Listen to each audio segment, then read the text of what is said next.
Welcome to the last breakfast. Please enjoy the video. In this video, I will explain how to make ramen without instant noodles.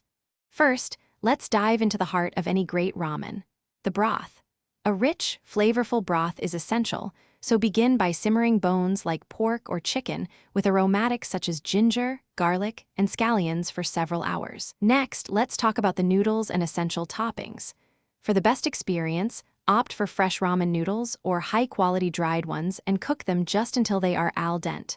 While the noodles cook, prepare your favorite toppings.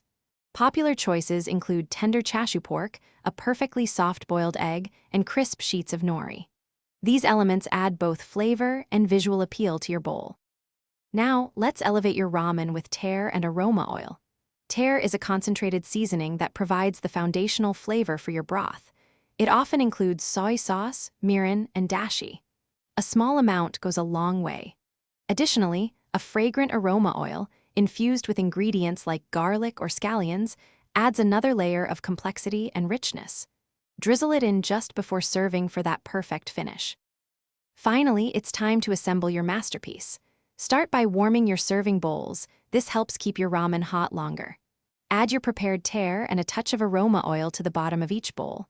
Then, pour in the hot, flavorful broth and stir gently to combine. Carefully place your perfectly cooked noodles into the broth and artfully arrange all your delicious toppings on top. Enjoy your homemade ramen. Thanks for watching. If this was helpful, leave a like and consider subscribing. See you next time.